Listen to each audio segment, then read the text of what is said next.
Hola, el estudiantado de Argentina y de Americana 2. Bueno, en este video voy a acompañar la lectura que ustedes tienen que realizar del texto de Noemí Goldman y Ricardo Salvatore, que es Los caudillos rioplatenses. Estamos en la clase 16, ya en la unidad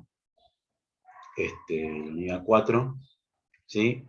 Y justamente el nombre de la clase es Las conceptualizaciones del caudillismo, ¿no? Rioplatense.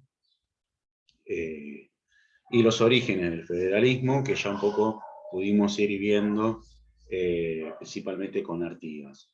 Ahora, también está el texto de Barba y de Noemí Goldman, específicamente sobre los orígenes del federalismo rioplatense y las distintas posturas. Bueno, esos textos los va a grabar Martín. El caso de Barba es interesante, separar los regionalismos de las provincias, ¿no? Y eh, los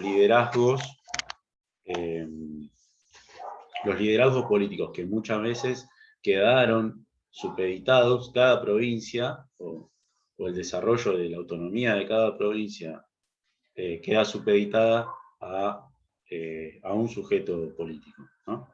Y de acuerdo a ese sujeto, la provincia, ¿no es cierto?, irá transitando la tendencia que sea.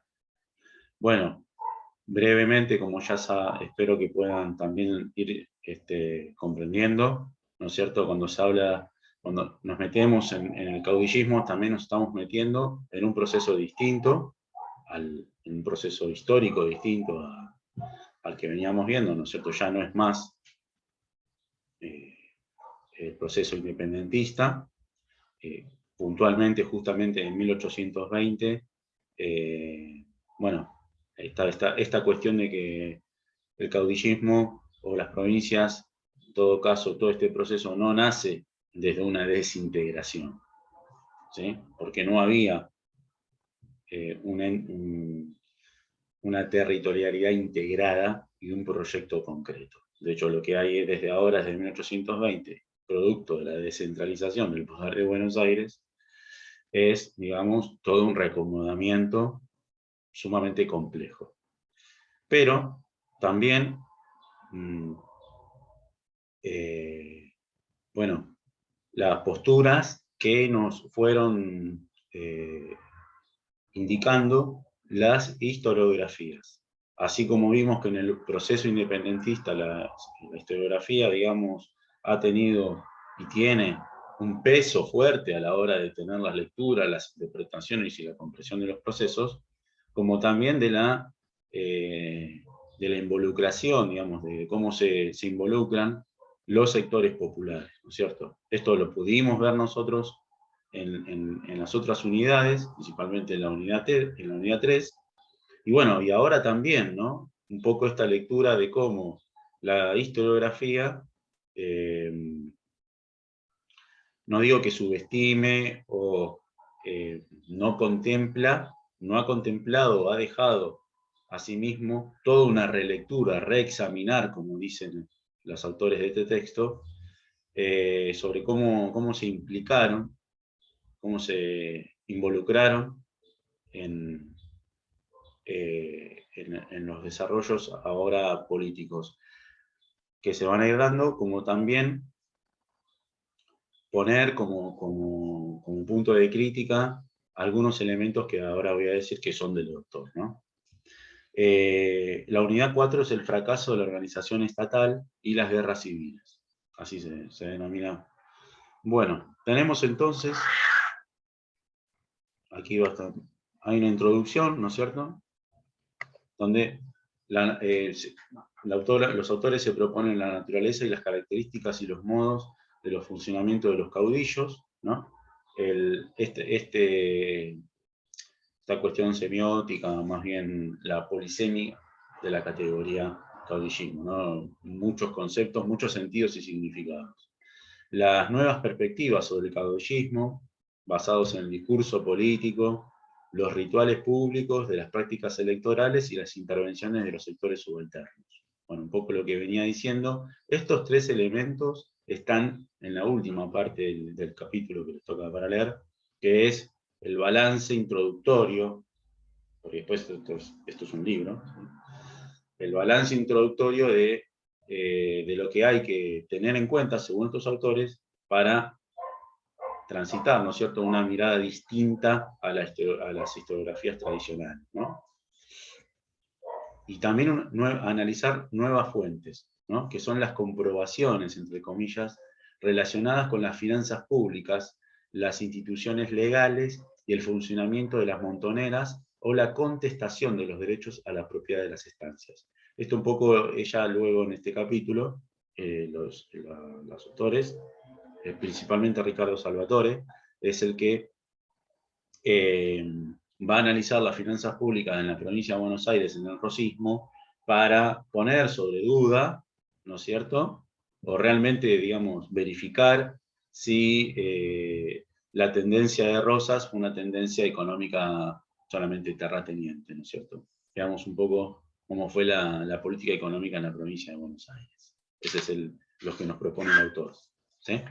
Bueno, la historiografía, ya como venía diciendo entonces, salir de la visión clásica del caudillismo, ¿no?, y esta insatisfacción sobre las visiones heredadas acerca de la política y la sociedad en el periodo post-independiente. Creo que a todos nosotros nos sigue pasando y nos va a seguir pasando hasta el fin de nuestros días respecto, ¿no?, a las lecturas tradicionales de la historia y qué peso aún tiene en el academicismo y en la historia escolar.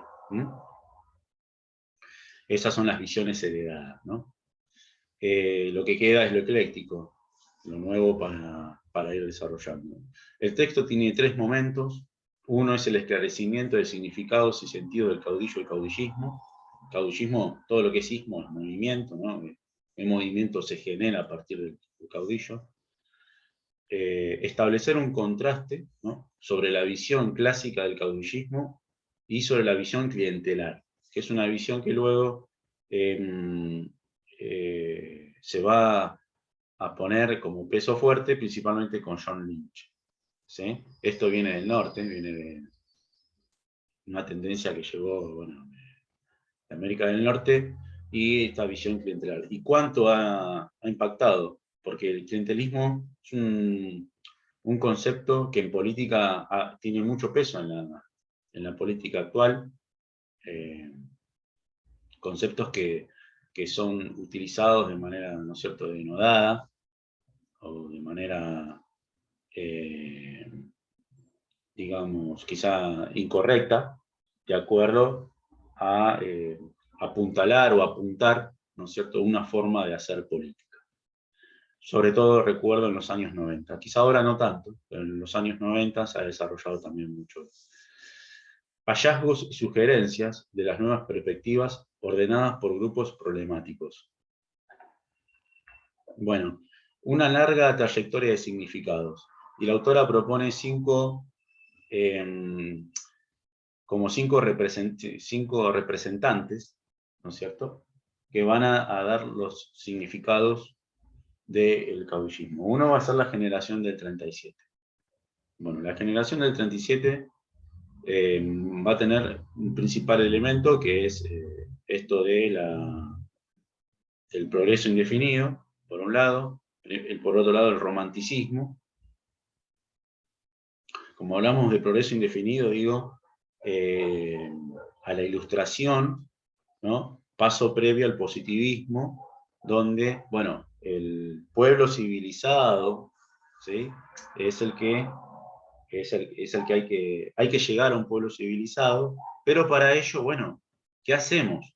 Porque desde la visión de la generación del 37, de estos intelectuales, ¿no es cierto?, que todos han aportado, que cada uno desde su postura, vamos a ser claros, Sarmiento, civilización o barbarie, Facundo Quiroga representando esa barbarie, ese atraso, ¿no es cierto? Bueno, como ya he repetido en otras clases, esto de como luego señala Jaureche, de que el indio y el bárbaro está adentro, y bueno, eso es lo que hay que, digamos, destruir, o si queremos ser una nación civilizada, ellos no van a poder aportar al respecto.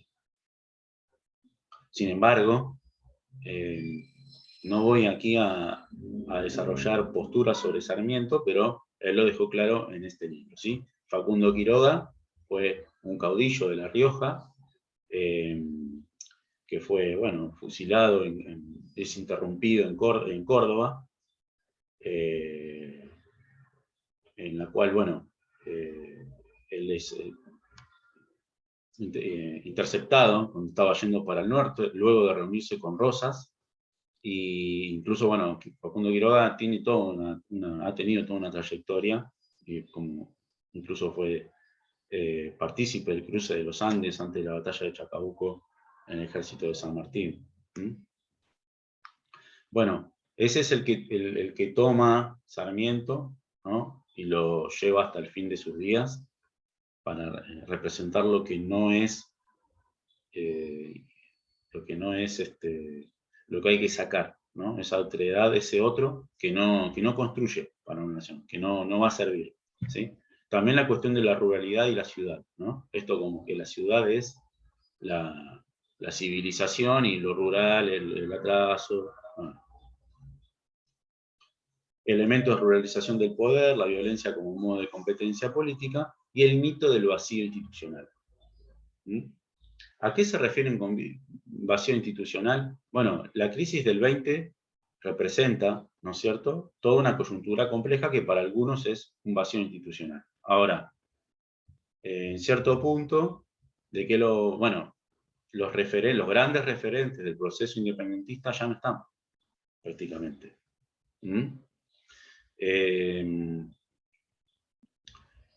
Y la falta, digamos, de un proyecto único, ¿no es cierto?, es tomado esto por la historiografía tradicional para indicar esto del vacío institucional.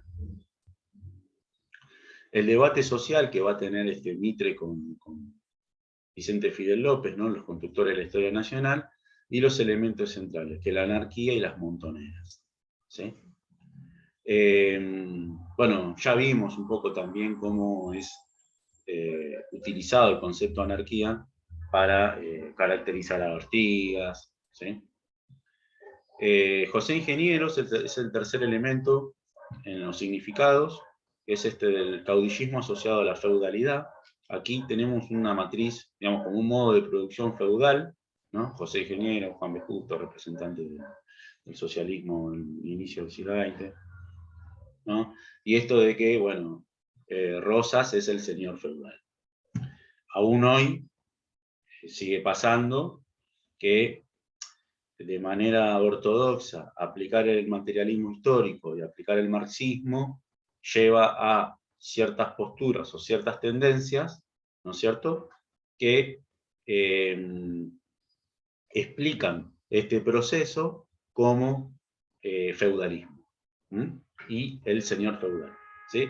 Ahora, ¿por qué señor feudal? Porque entendiendo que, digamos, el campesino, el trabajador, el peón rural, va a estar sujeto a una relación señor-amo y esclavo, o servil, siervo de la gleba, ¿no? Lo cual, por eso, también deja un enorme interrogante, porque es una matriz eurocentrada. Creo que ya a estos tiempos está bastante desestimada. El cuarto punto es esto del análisis, el psicoanálisis del caudillo, ¿no? ¿Qué es cuáles son los elementos, cuál es la naturaleza psíquica del caudillo que lo lleva como tal, a ser como tal? Bueno, y el punto del análisis de Ramos Mejía, ¿sí?, sobre la neurosis de los hombres célebres en la historia argentina, ¿no? La ciencia y la medicina psiquiátrica. Bueno, ya estaba surgiendo la ciencia, lo que es el psicoanálisis, ¿no es cierto?, en toda una lógica del positivismo, ¿sí?, donde muchas ciencias El conocimiento, ¿no es cierto?, va a estar sumamente dividido en distintas ciencias y todas ellas, bueno, van a aportar para esa época cada una su postura, ¿sí?, al respecto. Y por último, el revisionismo histórico. Hasta ahí llegan, ¿no?, los conceptos. El revisionismo histórico modifica la galería de los héroes nacionales y rescata la figura de Rosas, de los caudillos del interior, ¿no es cierto?, y los elementos centrales. Rosas, representante de la lucha contra el imperialismo y la dominación oligárquica. Bueno, los hermanos Irasusta y Fermín Chávez. ¿Es esto, Rosas representaba realmente esto? Bueno, cada historiador, cada historiografía escribe sobre su momento histórico, tomando la defensa en la vuelta de obligado, ¿no es cierto?, donde estas embarcaciones que venían cargadas de productos a llenar y copar el mercado anglo-francés, bueno, es la defensa contra el imperialismo invasor, ¿sí? Habría que ver bien, también analizar bien esta postura que da Noemí Goldman y Ricardo Salvatore respecto al revisionismo. Creo que el revisionismo, esto ya es una consideración propia, ha aportado un poco más a eso. A simplemente ver un enfrentamiento, ver en Rosas un antiimperialismo. Caudillismo y clientelismo. La historiografía del norte, como recién dije, bueno, ¿cuáles son los puntos que da, por ejemplo, John Lynch, ¿no? Esta relación patrón-cliente, la competencia del poder y la riqueza y los métodos violentos, ¿no? Una especie de relación, esta relación clientelar que está sujeta a 5 puntos, a 3 puntos, perdón. El vacío institucional o la inexistencia de reglas formales, la competencia o inexistencia, la competencia política por medio de conflictos armados y la sociedad agraria de terratenientes y peones entrelazados por relaciones de tipo clientelar. ¿Sí? Bueno, entonces Rosas representa, digamos, este caudillo que es el patrón jefe sobre todos sus peones. Tipos de caudillos. Esto está interesante porque lo vimos, no tanto, pero lo mencionamos en el proceso anterior, que son los caudillos que emergieron en la etapa de independencia, ¿no? Artigas, Güemes. Bueno, Güemes, por ejemplo, implementó el Estatuto del Peón Rural, ¿sí?, en el cual focaliza el derecho social a aquellos, ¿no es cierto?, soldados que están, digamos, en el frente de batalla y reciben un fuero, que es el fuero gaucho, ¿sí? Entonces, otorgar esta democratización de derechos, también, sin ninguna duda, van a posicionar a los caudillos, bueno, en el caso de Artigas también, ¿no?, con implicancias importantes sobre la base social, ¿no? Luego, otro tipo de caudillismo es López y Ramírez, ¿no?, que son los grandes representantes del litoral, Entre Ríos y Santa Fe, ¿no?, que se apropiaron, que llegaron hasta tomar, bueno, que lograron la descentralización de Buenos Aires en 1820, y nuevamente esto de Quiroga como representante de la barbarie contra la civilización, ¿sí?, y el predominio rural sobre el urbano. Bueno, y en este caso Juan Manuel de Rosas, que pertenecía a una categoría especial, digamos. Y esto lo encontramos en todas las historiografías, en todas las escuelas historiográficas. Es como que cuando llegamos a Rosas, o cuando llegan a Rosas, sino acá Rosas es algo distinto. Entonces, acá Rosas representa el superpatrón, ¿no? Es dentro de una estructura latifundista de propiedad y un sistema coercitivo funcional a esta, ¿sí? Bueno, ¿cuáles serían las nuevas perspectivas y las nuevas aproximaciones? La relectura, esto de que plantean los autores de reexaminar. Y son 6 puntos. Uno de los usos y los conceptos, más bien desde una perspectiva heterogénea, la historia, la ciencia política, la sociología, la investigación periodística y la narrativa popular. Mitre, incluso la nueva escuela histórica, ¿no? Y esta cuestión de la contribución de los caudillos provinciales a la formación del Estado Nacional, ¿no? La descentralización de las milicias, que luego pueden ser, digamos, desde la postura de Mitre, cooptadas, digamos, por estos nuevos caudillos, pero que asimismo aportaron, ¿sí?, según de la postura de Mitre, a la construcción del Estado Nacional. Un Estado Nacional tardío, que va a llegar tardíamente, pero que por eso, bueno, esto es un puntapié para tenerlo siempre presente. No este texto, pero sí este tema del caudillo, los caudillismos, por lo menos hasta Mitre, que se autoproclama presidente, que es, digamos, el que representa la destrucción de los últimos bastiones del federalismo, ¿sí? Felipe Varela y el Chacho Peñalosa. Por lo menos hasta ahí creo que todo esto del análisis del caudillismo va a estar siempre presente, ¿sí? Porque luego de ahí viene otro proceso histórico distinto, que es las presidencias liberales, ¿sí?, y el desarrollo, la instalación definitiva de un Estado-nación. El positivismo, esto del progreso indefinido, ¿no es cierto?, la continuidad entre las multitudes de la anarquía y las multitudes de la era del progreso. Esta evolución natural entre el caudillismo bárbaro y el caciquismo civilizado. Después, otro punto para analizar son los rituales y los discursos. Esto también Di Meglio lo va a tratar bastante, ¿no es cierto?, de cómo se ven representadas los sectores populares, ¿sí? El caudillismo son las bases discursivas y los rituales, ¿no? Y esto del poder del caudillo. Por ejemplo, en la página 20 dice, ¿no?, revisitar la cuestión del caudillismo implica también examinar las bases discursivas y rituales que configuraban el poder del caudillo. En tanto, el poder del caudillo deja de verse como una aberración histórica, producto de un pueblo inmaduro y de líderes violentos y sedientos de poder, y pasa a considerarse como un proceso de construcción de poder social y político en coyunturas históricas particulares. La cuestión de la representación de estos movimientos en el ámbito del discurso, los rituales cívicos, las festividades populares y la vida cotidiana cobra un nuevo interés, ¿sí? Por ejemplo, las fiestas mayas y todos estos rituales que va, incluso Rosas, que va, digamos, a realizar como una especie de homenaje a Dorrego. Bueno, lo vamos a ver más adelante. No hubo un vacío institucional. Pasamos al punto 3, que es las formas de Estado y legalidad, ¿no? Reexaminar la visión de legitimidad producto del vacío institucional, este mito del vacío institucional que surge a partir de descentralización de Buenos Aires. El caudillismo, según la historiografía tradicional, fue una de las causas de los fracasos de los proyectos constitucionales, ¿no? Son, digamos, como el palo en la rueda de por qué no se llega a